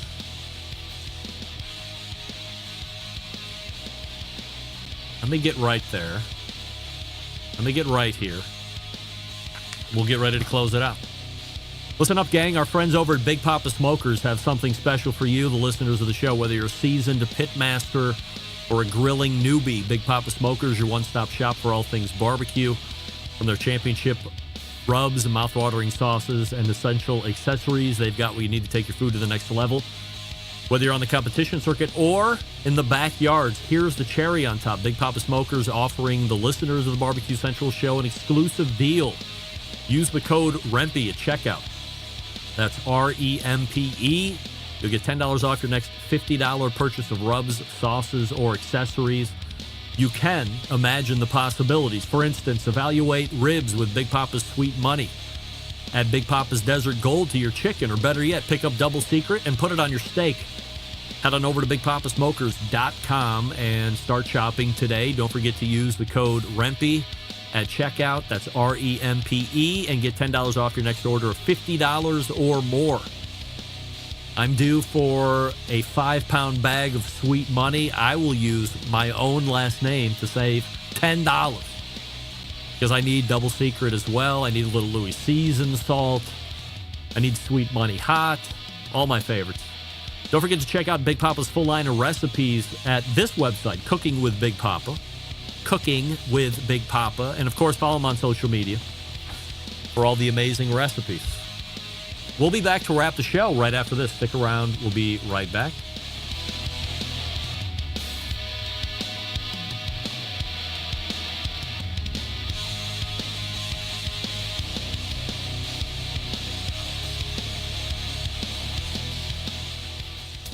Let's get back to a guy who has more experience giving you his opinion than he actually has cooking. Once again, here's your host, Greg Rempe. And we thank James Howe for joining us last segment from Winners Products. This portion of the show being brought to you by JRE Tobacco, a family-run brand, a vertically integrated manufacturer known for its authentic Corojo tobacco grown at the JRE Tobacco Farm in Honduras. New offerings. Cameroon Reserva, the first Cameroon Puro known in the industry, which means Cameroon wrapper, binder, and filler, all Cameroon tobaccos from front to back. Cameroon grown by the Aroa family in the Jamastran Valley of Honduras. Their newest luxury line, available as of a couple weeks ago, first to the Aladino lounges. There was one over in Greensburg, Pennsylvania that I visited this past weekend, of course. And they're growing through the country. So if you're interested, visit your Aladino lounge. If you don't have one near you, go to jretobacco.com and find a general Aladino or JRE tobacco retailer near you. Great info from James Howe for the extended segment there in the second hour. A lot of great stuff, a lot of great answers, a lot of great insight. So you're not finding this type of information on any other barbecue podcast because they don't have the access to a guy like James that I was lucky enough to meet during the whole COVID debacle. So a great positive that came out of that, many positives. But James certainly a shining beacon of positivity for the COVID situation. And I think that's going to do it. Appreciate everybody wishing me a happy birthday on Instant Chat, of course, and the emails that I've gotten earlier today. Again, thanks to Rod Schrader for the cookbook that he brought by earlier today. Doug and Matt and Rusty for the cigars. And unfortunately, now that everybody knows it's my birthday tomorrow, gifts will be expected hot and heavy from here forward. You got all week to get it to me. Express shipping only. All the way back in the first hour, it was Meathead from AmazingRibs.com, and then it was Robert Moss, RobertFMoss.com. Second hour, all James Howe, all the time, WinnersProducts.com. He actually has a car detailing pressure washer website. Let's see if I can find it real quick.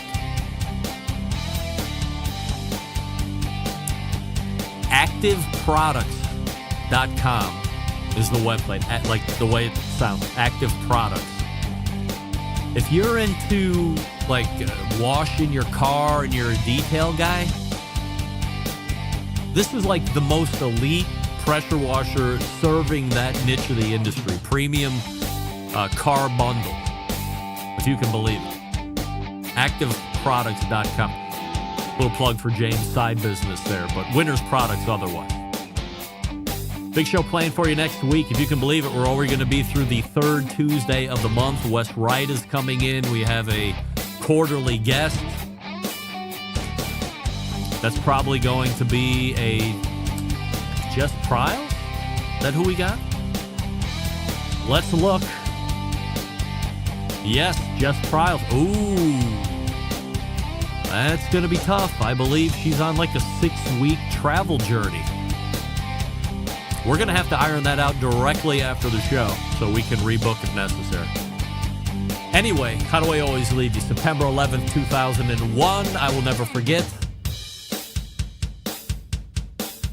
Until next Tuesday at 9 p.m. Eastern, this is your program host and proud U.S. American, Greg Rempe. Good night now.